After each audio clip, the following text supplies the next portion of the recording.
Baik, kita mulai saja pertemuan kita ketiga web 3 di kelas 1.49 ya. Kita share screen dulu. Pertama adalah ingin menampilkan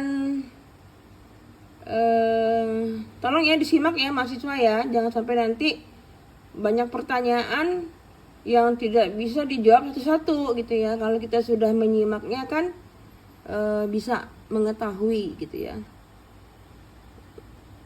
Sebentar.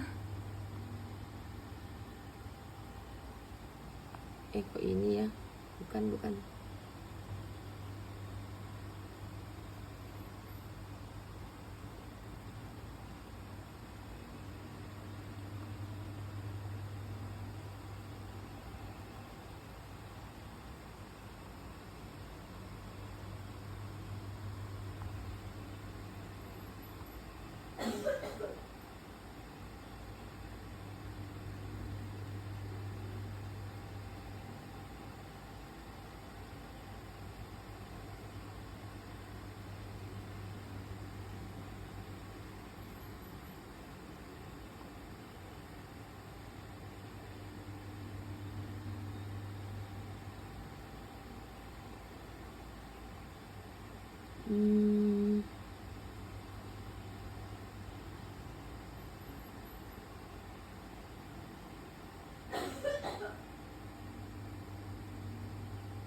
Sebentar.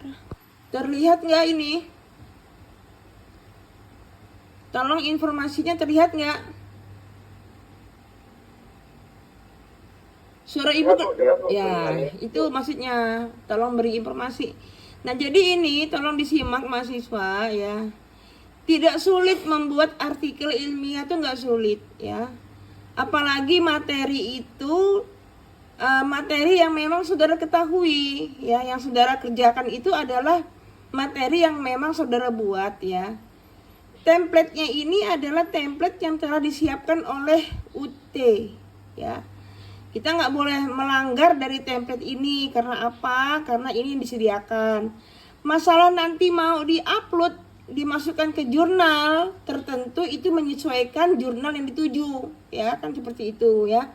Nah, pertama adalah mahasiswa simak, judul artikel ilmiah ini maksimal 20 kata. Ya, Ibu pernah koreksi, ternyata lebih dari 20 kata. Nah, makanya jangan sampai lebih dari 20 kata. Ya, tolong ya.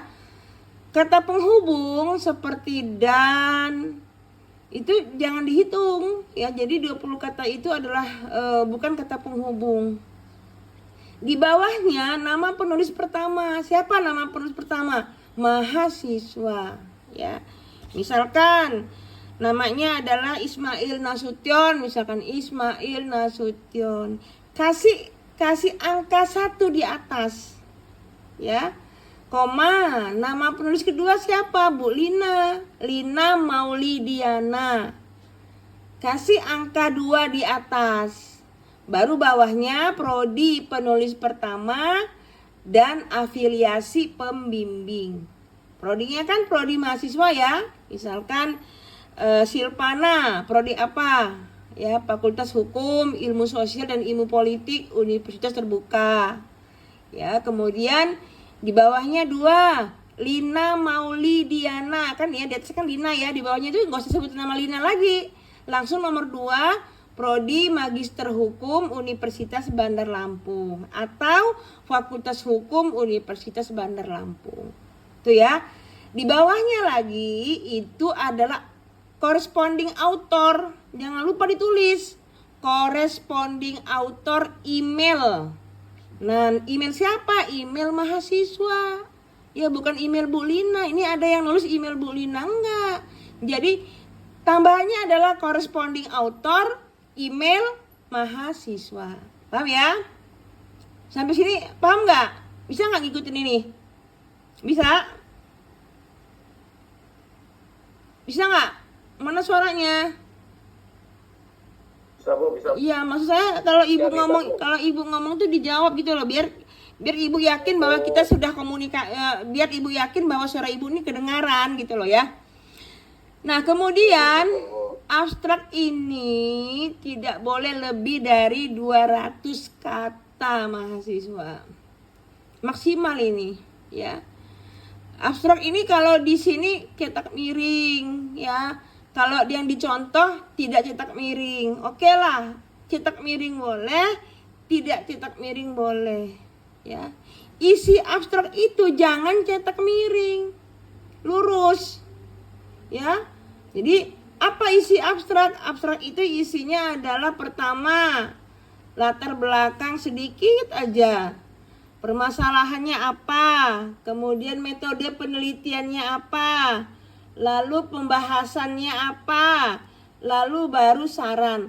Kalau sudah menggunakan pembahasan, tidak usah menggunakan kesimpulan. Karena itu sama. Kalau sudah menggunakan kesimpulan, tidak boleh menggunakan pembahasan. Karena kesimpulan dan pembahasan itu sama. Ya.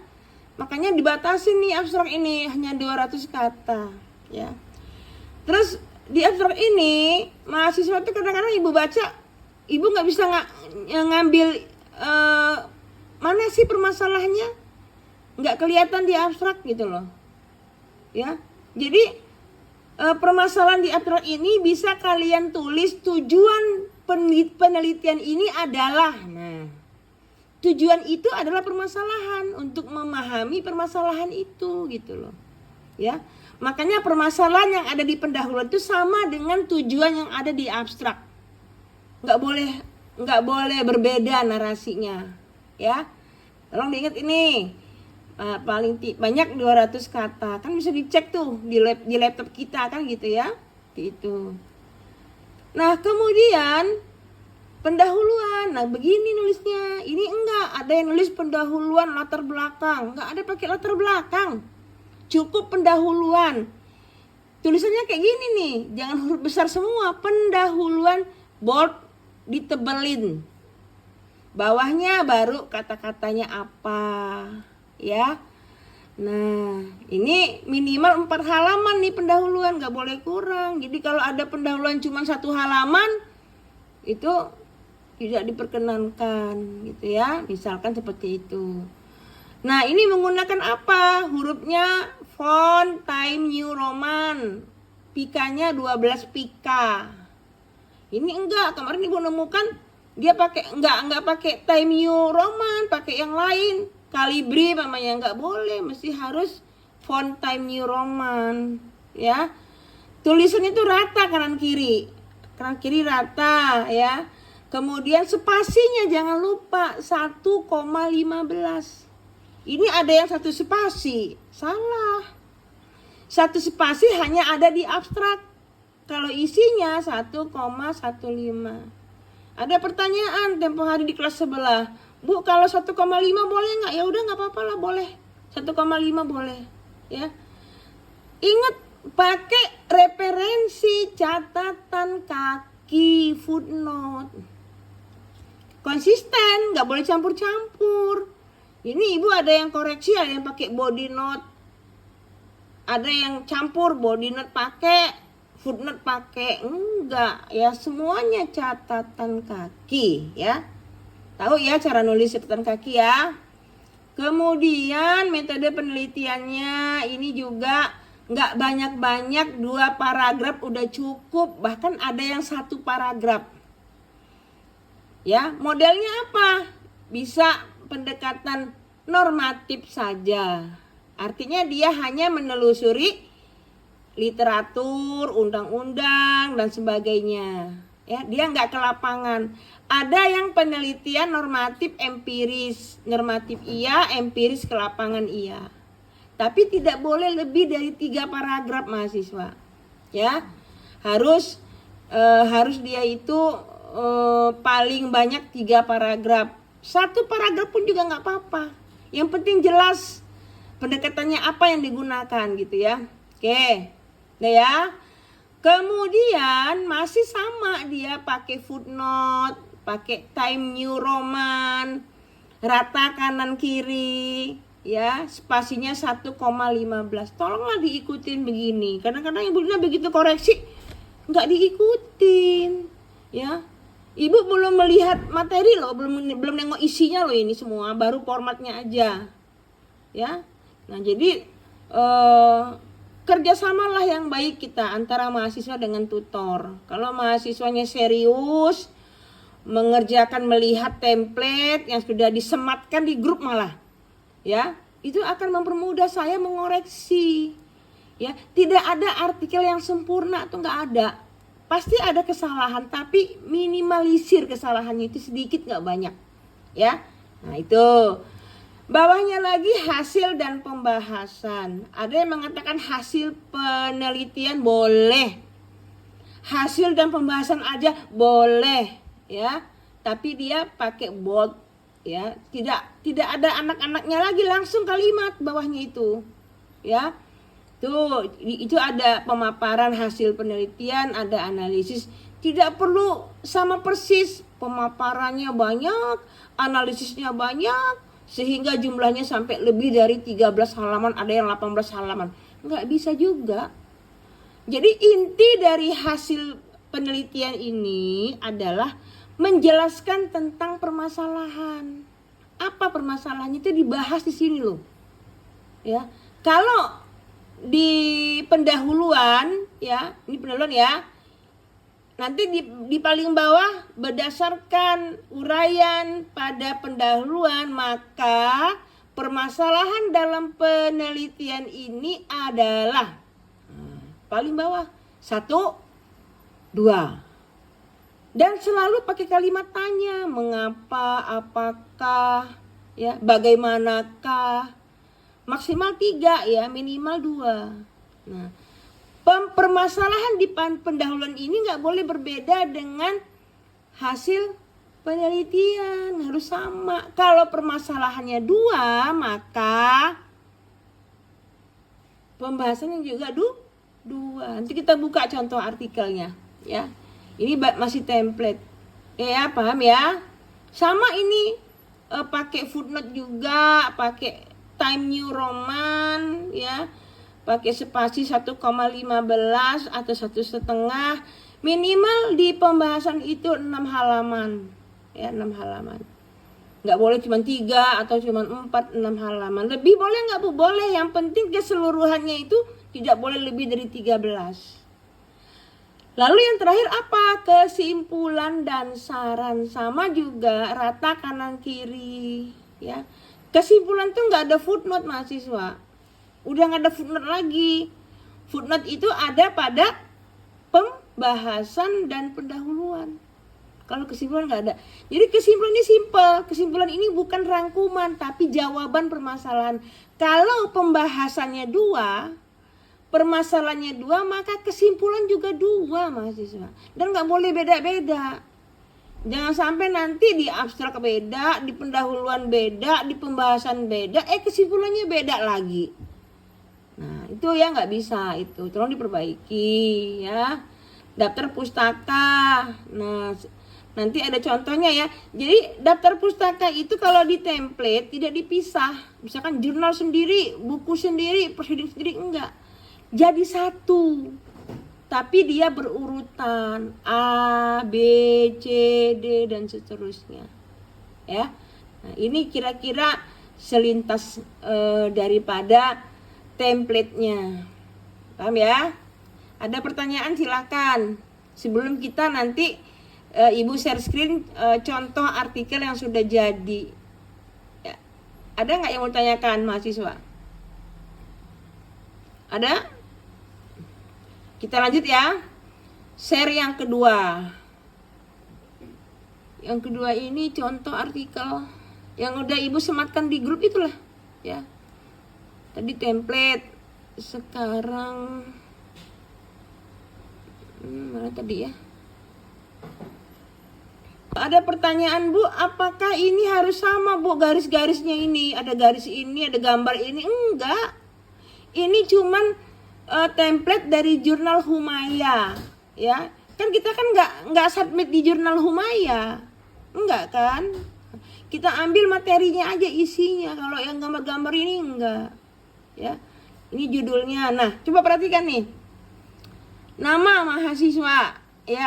Kalau ini kan memang banyak nih orang-orangnya. Kenapa dia satu semua nih, nggak ada yang dua? Ada yang tahu nggak? Kenapa satu semua? Muhammad Ihsan satu. Kenapa? Iya, benar. Karena dia ini satu universitas, yaitu Universitas Jenderal Sudirman. Kalau kita kan enggak, UT sama Fakultas Bulina. Ya, jadi nama nih mahasiswa misalkan Jailani, tulis Jailani. Kemudian kasih angka 1 di atas, koma, Lina Maulidiana angka 2. Udah. Bawahnya universitas mahasiswa. Ya, program studi Fakultas Hukum, Ilmu Sosial dan Ilmu Politik Universitas Terbuka. Ya, 1. Enter lagi 2. Fakultas Hukum Universitas Bandar Lampung, atau boleh juga 2 Magister Hukum Universitas Bandar Lampung, ya, gitu. Seperti itu bisa. Kita enter lagi di bawah. Corresponding author emailnya mahasiswa. Ya, kemarin Ibu koreksi, email Bu Lina masuk, salah, nggak masuk email Ibu. Terus ada yang nulis cuman author aja, author email, salah. Harus masukkan kalimat corresponding. Apa artinya corresponding ini maksudnya? Kenapa nggak boleh ditinggalkan? Karena nanti yang akan melakukan suatu surat menyurat, kemudian komunikasi untuk review artikel jurnal itu adalah mahasiswa nantinya kalau dia submit di jurnal tertentu. Dia correspondingnya. Ya, itu maksudnya. Kemudian ngikutin ini juga sih ya, ada garisnya gitu ya, yang seperti ini ya. Abstrak nih, kalau di sini kan pakai 2 bahasa ya. Kita nggak pakai 2 bahasa, boleh cuma 1 aja bahasa Indonesia. Loh Bu, saya udah terlanjur ikutin ini, pamannya ya nggak apa-apa juga. Ibu nggak nyalahin karena memang begini template-nya, boleh juga gitu ya. Nah di sini artikelnya keywordnya di sini gitu ya. Nah seperti ini ya. Kita lihat nih abstrak nih. Abstraknya nggak banyak nih, cuma sedikit nih abstraknya nih, karena memang dia hanya maksimal 200 kata ya. Ini abstrak ya, tidak cetak miring abstraknya, kan lurus kan ya isinya ya. Kalau abstraknya ya udah nggak apa-apa, kalau udah terlanjur cetak miring abstraknya boleh nggak dikomentari, atau mau lurus boleh, yang penting isinya jangan cetak miring. Ya, seperti itu. Nah, kan gini kan langsung pendahuluan. Ini ada mahasiswa yang pakai angka A, pendahuluan, 1 latar belakang, salah. Bukan seperti itu, tapi hanya cukup pendahuluan, huruf kecil semua, ditebalkan, bold, pendahuluan. Ini nggak ada angka di bawahnya, nggak ada angka, huruf nggak ada. Tapi untuk memisahkan antara paragraf yang satu dengan paragraf yang lain, ini dia ke dalam 4 atau 6 ketukan. Tapi harus sama, jangan beda-beda. Ada yang 4, ada yang 6, jangan. Ya, kayak gini kan begini. Nah, ya. Terus kita nih menceritakan tentang latar belakang. Ini kan yang tahu kan mahasiswa. Ibu belum sampai ke sini loh ngoreksinya loh. Ya. Nah, kemudian ada novelty, artinya penelitian orang lain yang mirip dengan penelitian saudara ini. Namanya novelty-nya. Ya, hasil penelitian ini ya punya orang lain ini berbeda dengan punya kita gitu loh. Dicantumkan juga 1 hasil penelitian orang lain. Ya. Atau misalkan kalian menjelaskan bahwa penelitian kalian itu berbeda dengan milik orang lain. Ya, ini dimasukkan. Ya. Nah, di bawahnya tolong sekali lagi ya. Seperti ini loh, rumusan masalah cetaknya tebal. Ya. Latar belakang dari pendahuluan di atas, maka permasalahannya adalah ini. Tuh kan? 1 Satu, bagaimanakah bla bla bla bla. Dua, bagaimanakah peran bla bla. Ini permasalahannya. Nanti pembahasannya nggak boleh berbeda, harus ini, harus dua ini. Peran hukum adat sama peran lembaga adat. Jangan beda-beda gitu loh ya. Baru kita setelah pendahuluan ada metode penelitian. Itu nggak banyak tuh, cuma satu paragraf saja. Boleh, ya boleh. Ada mahasiswa yang metode penelitiannya pakai footnote, nggak usah. Nggak usah pakai footnote. Footnote itu adanya di pendahuluan dan di pembahasan. Ingat ya, 5 jurnal dan 5 buku 10 tahun terakhir. Tuh, ya. Ini hasil dan pembahasan. Lihat kan ya ini ya. Ini permasalahan pertama, peran hukum adat di Aceh. Ini dia lupa nih kasih angkanya. Harusnya 1 titik peran hukum adat di Aceh. Kita lihat nih kan sama kan peran hukum adat di Aceh. Nah, nanti dijelaskan ada penjelasannya A, B, C, D boleh. Mau pakai tabel juga boleh. Ya, yang A ini penjelasan dari permasalahan pertama. Terus ya. Nah, ini udah ada kutipan nih, ada kutipan di sini ya. Jangan pakai body note, pakai footnote kita. Ya, tolong diperbaiki ya. Kemudian terus ya menceritakan tentang permasalahan pertama. Kita lihat nanti muncul permasalahan kedua. Ya, kita lihat permasalahan kedua apa. Nah, peran lembaga adat, ya benar. Permasalahan kedua, bagaimanakah peran lembaga adat bla bla bla. Nanti di pembahasan ini juga jangan beda-beda. Ya, permasalahan kedua. Terus dijelaskan apa isinya.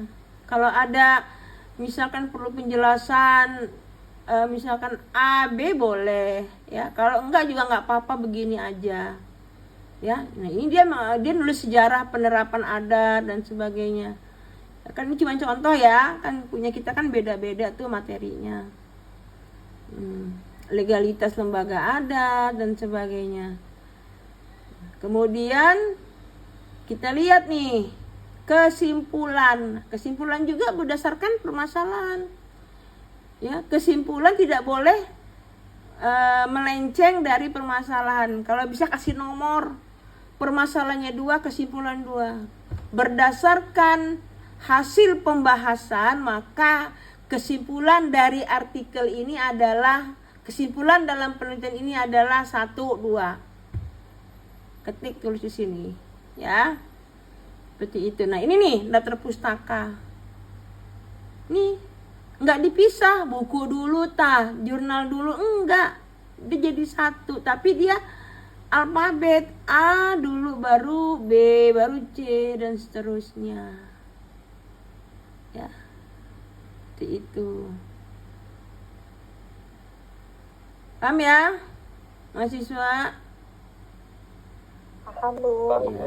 Oke, ini Ibu stop dulu, kita banyak diskusi lah ya.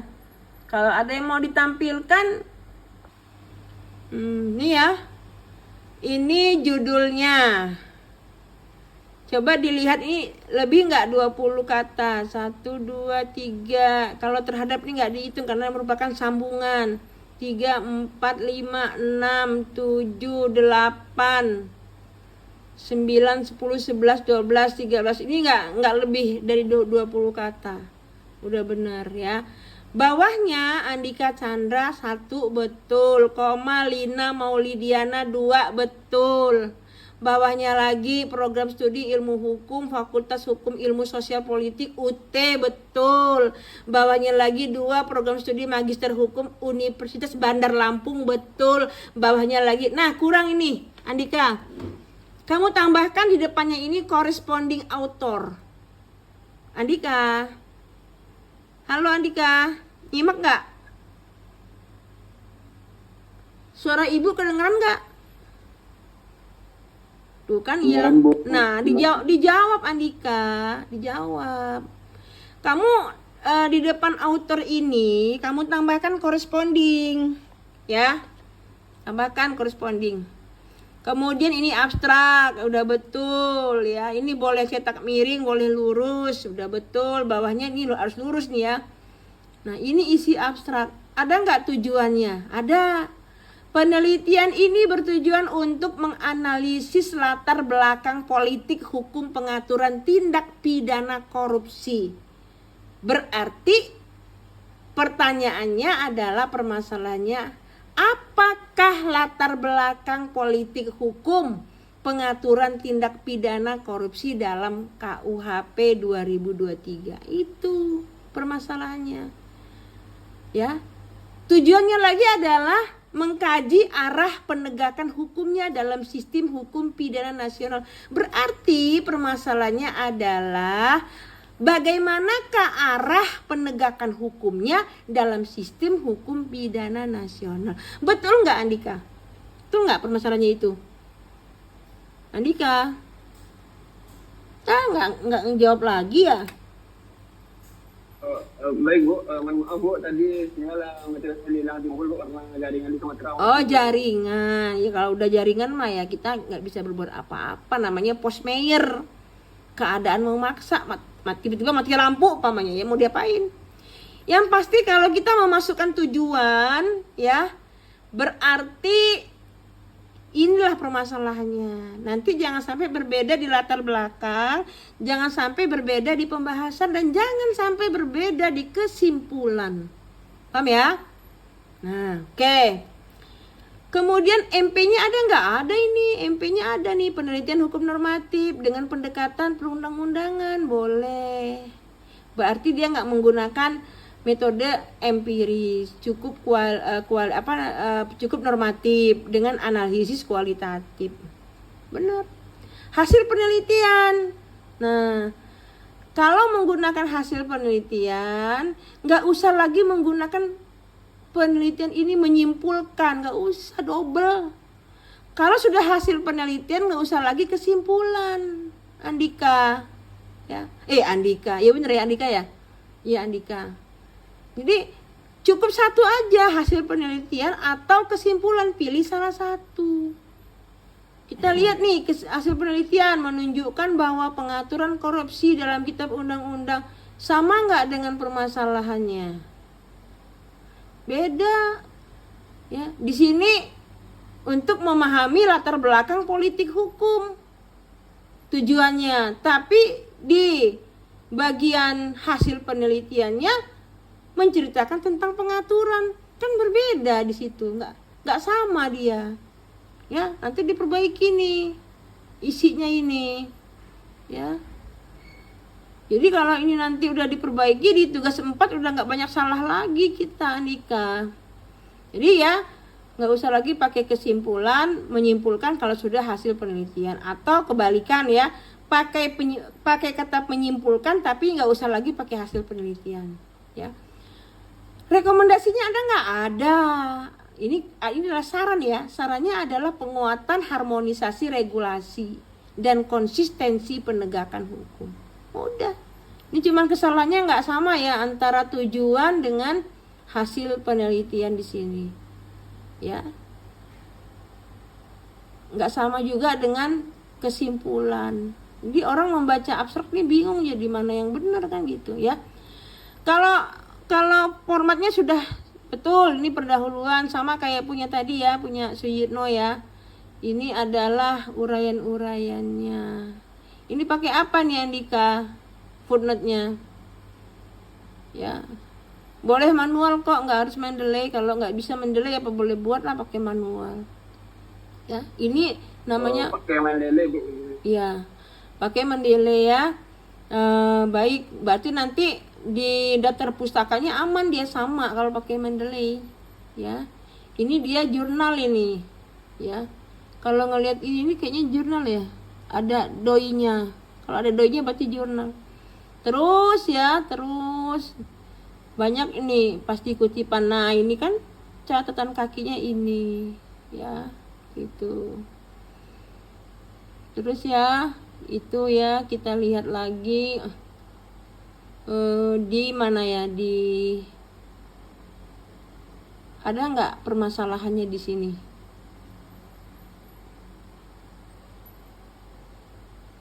Tuh.